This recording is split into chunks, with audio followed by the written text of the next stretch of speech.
So vectorization. What is this? So vectorization in machine learning, it's a programming technique, okay? And it's the process of optimizing code to perform operations on entire vectors or matrices at once. And rather than using, we're going to do this instead of using explicit for loops. Because now we have this weight vector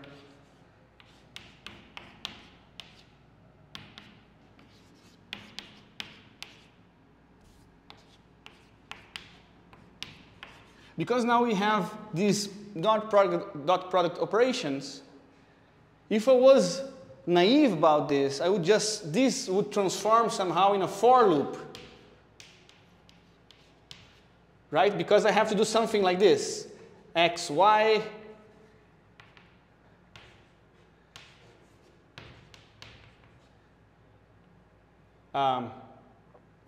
until D.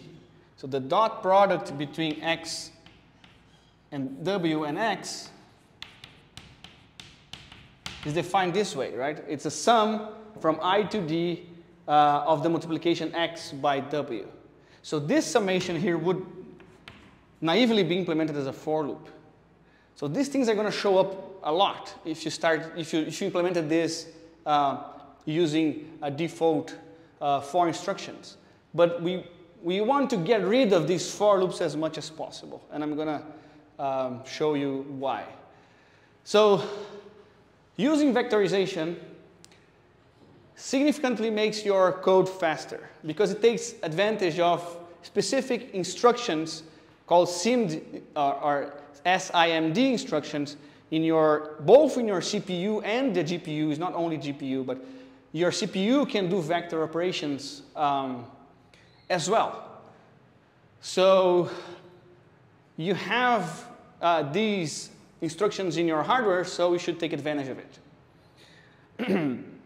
It also allows us to write more concise and readable code. It better uses, as I just said, your hardware, and it makes your code more scalable. This is going to be extremely important for large data sets. In fact, if you are naive about your implementations, you're not going to even run your models in practical time. Because think just intuitively, nowadays we have data sets of images, for instance, that have like millions of images. Okay? If every image is 1 megabyte, right? Imagine how big this is. And if you want to process this data set with large neural networks, you're going to have lots of these dot product operations and other for loops that if you just run them linearly, it's going to be impractical to run. So most implementations of neural network models these days, they take strong usage of vectorization, or they take advantage of this a lot. So here's an example. On your left-hand side, you see our linear regression model. Now it's a multiple linear regression implemented in pure Python. So you would have an X, which is one input feature vector. Right? This is not a data set. This is just one example. This is one line of our table there in our data set. It's the first row, in fact. It's one house with 152 square meters, 4 bedrooms, and which is 24 years old. Okay, so this is the X, what the X represents there. It's one example. It's the features of this first example. So these are the weights I used as an example also in the previous slide. And we have the bias term there, just putting a number 4. But our model function would look like this. I would start my prediction with 0. Then for each of my dimensions here, I will multiply W by X for, oh, sorry, this should be lowercase I, right? And I would accumulate these results and return at the end the result y. At this moment, at this line, y hat is the result of the dot product times b, and I return that. Okay? So this will be the pure Python implementation. With vectorization, first of all, we're going to use this library called NumPy. Probably most of you have seen this before, but NumPy is one of the most popular libraries for vector and matrix operations. It's used a lot in engineering and other scientific programming problems. So here I have to define now a NumPy array. I have to use np.array, and then I just give a list as input, and it transforms that list into an array. Same for the weights. And bias term is still a float number that we don't have to change. But now look at our implementation. Now I can just take advantage of the NumPy dot product operation. And since I have two arrays, which are two vectors, I can just call the dot product between the two of them, right? And sum the bias term. So this shows, first of all, we can already see how more elegant our implementations become and shorter they become by using vectorization. And I also claim that this is going to make your code much faster. And here's why. Here are the two functions we just saw.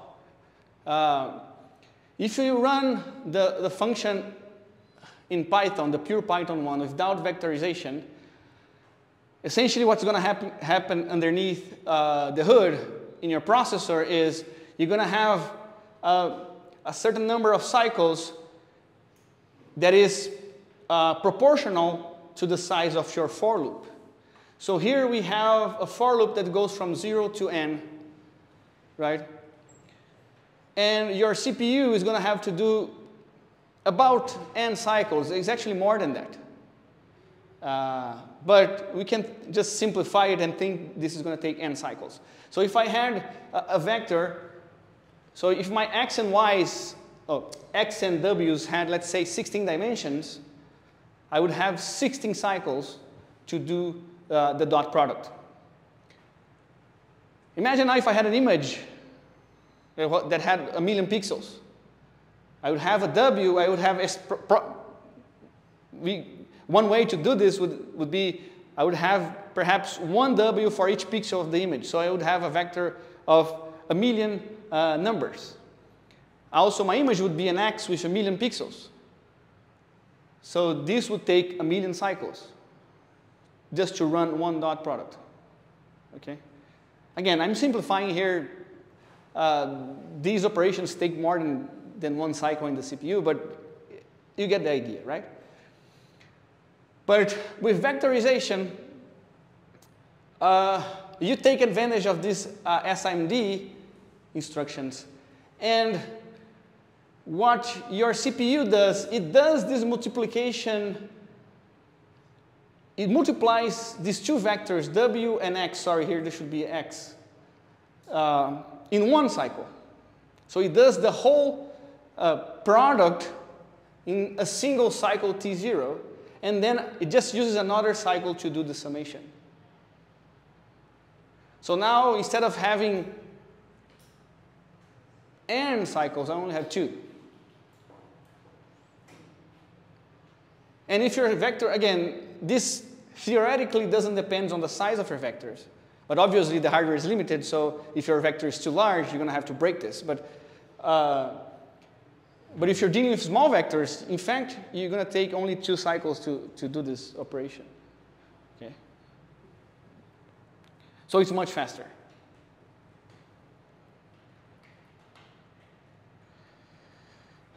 Here is how to vectorize our MSE, or mean squared error loss function. Again, here's our Python lists. Here now I have a list of labels, 30, 70, 120. These are just arbitrary numbers.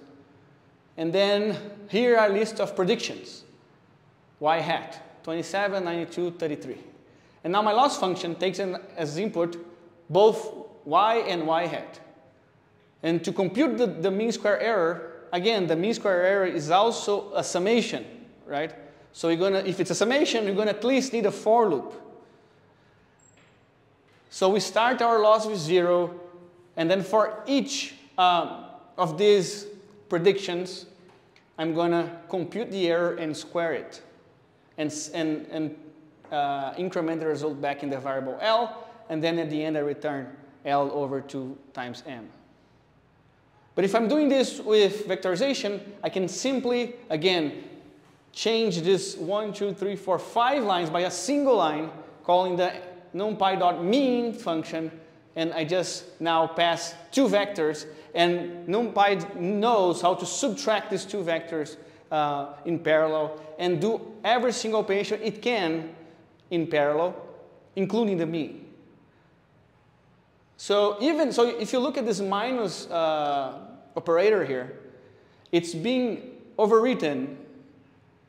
So it's not essentially the same. So this minus here is the Python minus, and this minus here is the NumPy minus. Okay, even though it's the same symbol, it's overloaded. So if this is a NumPy vector and this is a NumPy vector, this subtraction here would be a NumPy subtraction. Okay. And then the result's going to be a NumPy array, the same for the exponent, for the power of 2 here, and then obviously the function is going to be a NumPy function. And finally, and this is the main problem that we have if you don't use vectorization, which is training your model. So when you're training your model in pure Python, so first of all, we start with a matrix now, X. That matrix is our data set. The first element is our X1. The second list there is our X2. And the third one is our X3. So again, this is actually a more realistic example of the house input features. So each example there is actually a house, and I have 3 of them. And each element here is a vector, right? This is one vector, this is another vector, this is another vector. This is our X, X1, X2, and X3. And here is our predictions. So this vector here has this price, this vector has this price, and this vector has this price. Okay. And if I'm writing an optimized function to run gradient descent, I would have to create a vector of weights, W, that has the same number of features that I can grab from the first element here. So this is just a compact way of defining a list of zeros with this size, and B is a scalar. So this loop here is the loop of the gradient descent. So I'm going to run the optimization or run the gradient descent rule by a certain number of iterations. This is a hyperparameter of the gradient descent algorithm. So I'm actually, I've skipped some of the implementation here because it wouldn't fit in the slides. But I want to show the worst part here, which is computing the gradients. So if I want to compute the gradients, remember I have one partial derivative for each of my weights. Okay? So here I'm running this loop now for each example, so for each of these examples. And now for each feature of each example, I'm going to compute. I have to sum this, this result here, because remember, in the gradient calculation, there was a summation there. So I need this for loop here, and I need to do this for each example. So now we have a nested loop in 3 ways. Right. So this gets really slow, really fast. Okay? So this is n to the 3rd, right? The complexity of this implementation.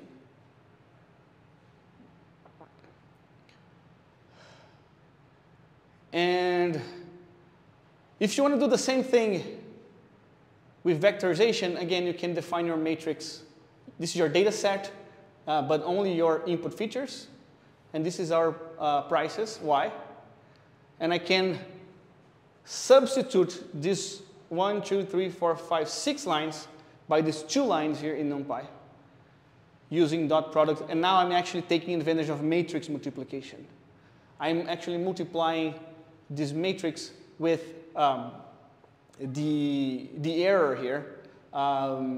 And I'm doing this all at once. So I'm computing this gradient vector here all at once in one single instruction. Not only single instruction, but one single line, sorry. But this is going to be way faster than doing this. Because now I'm actually parallelizing not only for each feature, but also for each example in one line. So I'm vectorizing, that's how we say it. I'm vectorizing this code, removing the for loops.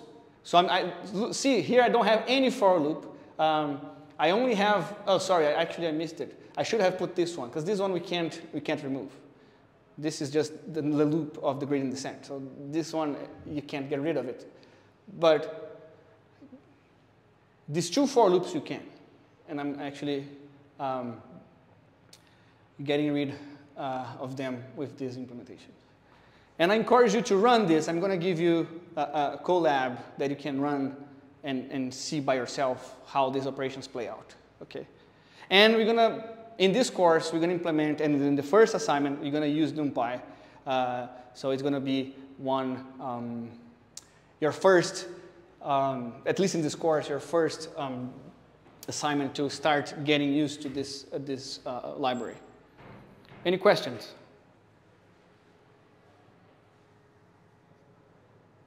Okay.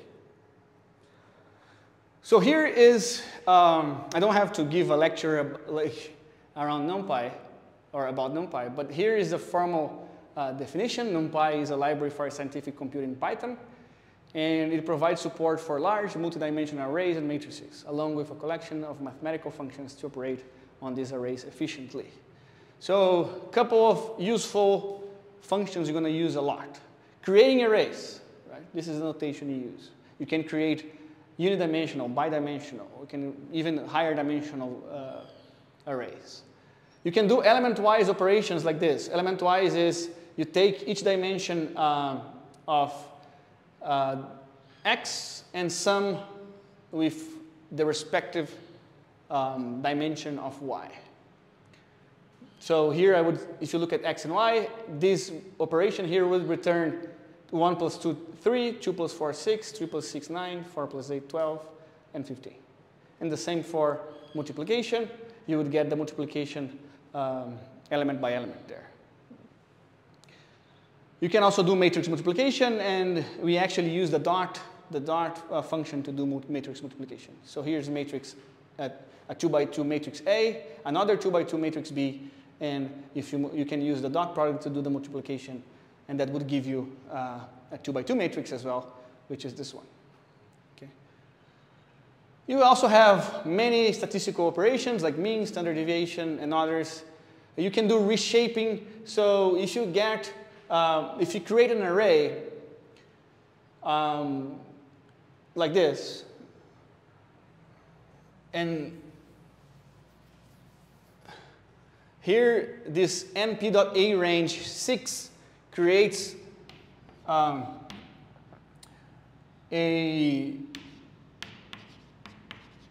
array like this. It's an array that has 6 elements, and they go from 0 to, oh, actually, no, yeah, from 0 to 5. But see then that this reshape function here, 2 by 3, is changing the size of this array to be 2 by 3. So it would be 0, 1, 2, 3, 4, 5. So now we call this reshaping. I changed the shape of this original array to be a two-dimensional array. Okay? And you can do this in any combination that is defined, right? I couldn't change this to, for example, I could do this, 3 by 2 would work. It would be 0, 1, 2, 3, 4, 5. But 1 by 5, it wouldn't work. No, actually, 1 by 5, it would work, but a 2 by 5, it wouldn't work. So the target shape has to fit in this original array. And broadcasting, which is very interesting. When you have an array like this, E, that is a 2D matrix, 1, 2, 3, 4, 5.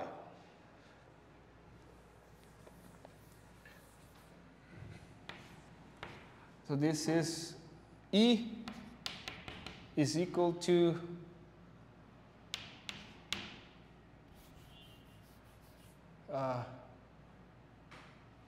1, 2, 3, 4, 5, 6. If I do E times 10, notice that I'm actually adding 10 to each of these elements. Okay? But NumPy doesn't do this by doing a nested for loop. It doesn't do this, right? For row in E, for column in, for each column, for each row, E, actually for I and for J. It doesn't do this, right? I, J, plus 10.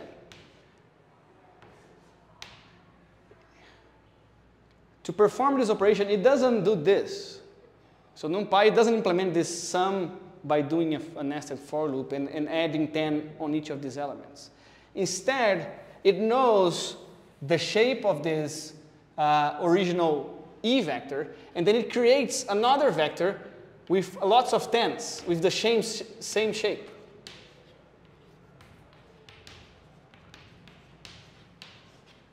And then sums this in parallel. So it creates a new array that is the same size of the original and sum them using parallel operations. And this idea, we call it broadcasting, because we are essentially broadcasting this value into many different dimensions of the vector.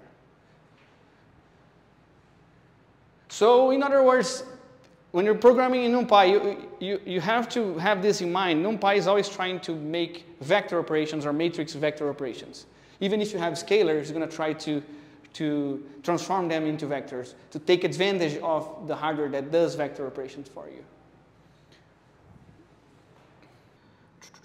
So I have a section here in my vectorization code to show you how much vectorization actually improves performance of machine learning code. So this is a linear regression model, and it's a multiple linear regression model implemented in pure Python. So here you have the model function. It has all the for loops. Okay? So if you look at this cell, it doesn't even use NumPy. Okay? It's pure Python. It has the for loops implementing the linear regression, and then it has the loss function here. This is a MSE function, again, same for loops we saw. And here's the gradient descent code that has the iterations here, and then here has those like double for loops for each example, for each feature. It computes the gradients, and then it has another for loop here to update the weights and bias. Okay. So this and here's just a print statement to show the loss decreasing over time. Okay. So I'm going to load this and run this code. Okay.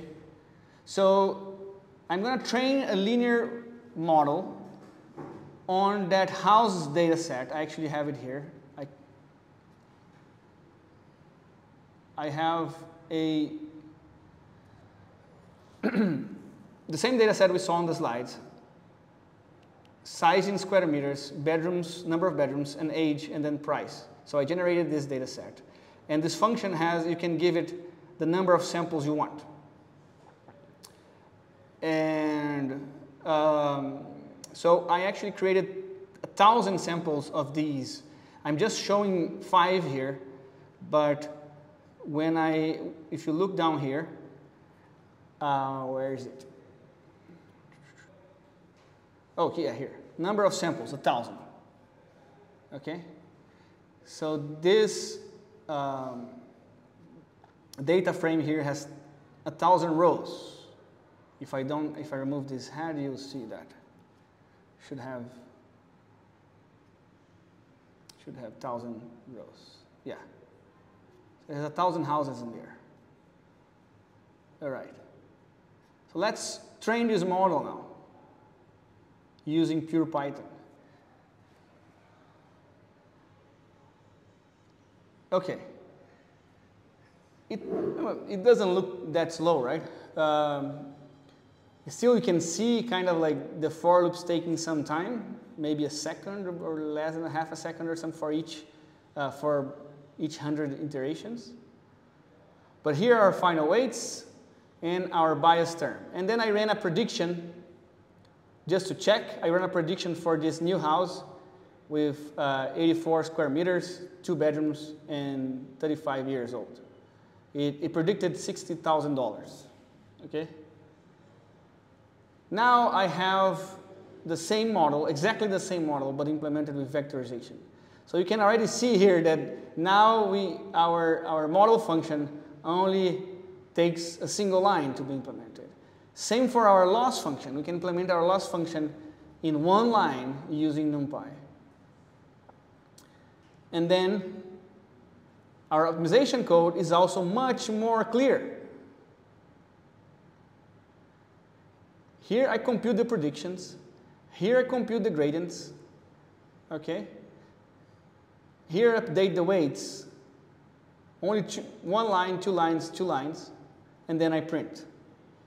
This is much more elegant, and as you will see, it's going to run much faster. Here is the same training procedure. The code is essentially the same. It's exactly the same, in fact. It's already trained.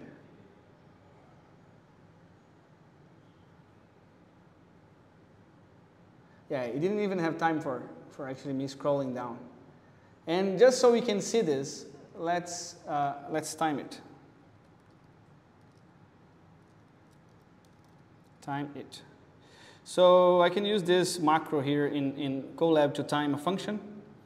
And now it's going to run 7 times this function and take the average time and standard time. I think 7 times it runs. Yes.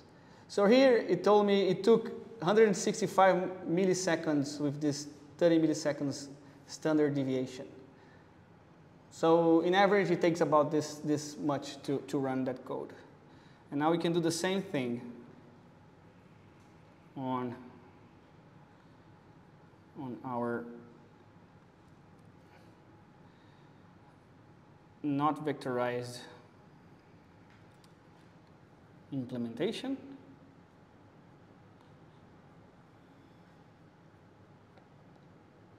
Oh, sorry, I forgot to reload the cell.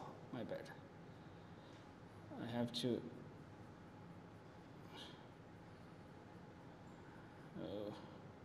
This one. I have to reload them because they have the same name. So I'm going to have to reload the model function again and now run it.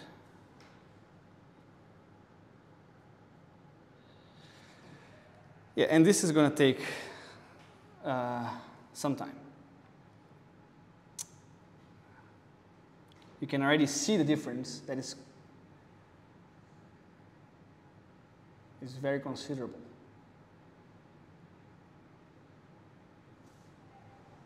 Let's wait to the end. Let me check the time of the previous one because I already forgot. So the vectorized implementation took 165 milliseconds. This one took 4 seconds in average. 4,000 samples. Okay, so this is a dramatic improvement. Okay. It's like 4 orders of magnitude or more, right?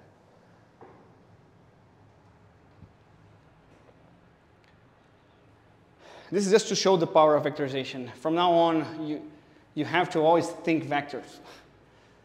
Whenever you see a for loop, try to avoid it.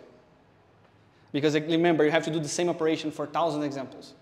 And 1,000 examples is going to be small for our data set sizes. We're going to deal with even more big data sets bigger than that. And if you have bigger models, it's going to be way more important to do vectorization. In the convolutional neural networks assignment, you'll see how it becomes unfeasible to run large models if you don't implement them with vectorization. In fact, someone asked me about the LXNet paper, and in that paper they talked about this. Their implementation of a CNN wasn't a naive implementation of a CNN. They actually had to deal with this. And for CNNs, for convolutional neural networks, vectorizing the operations is not trivial. It's not very easy. So that was actually a very important part of the network itself, is make sure it worked fast enough. Otherwise, you wouldn't be able to train that network.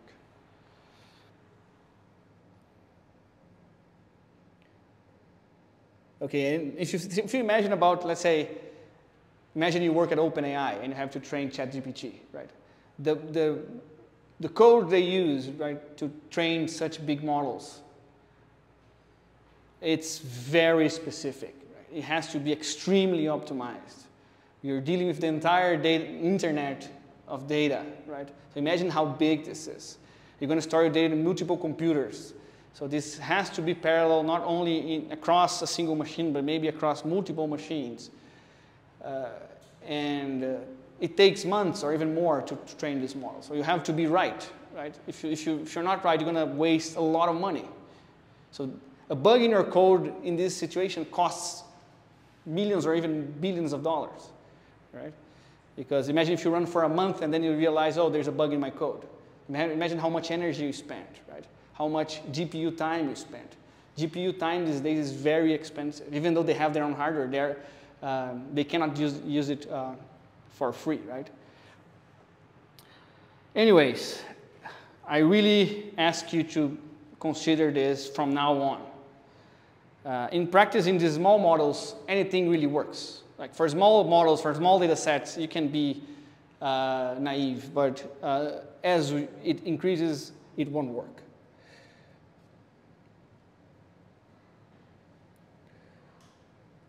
Okay, any comments or questions?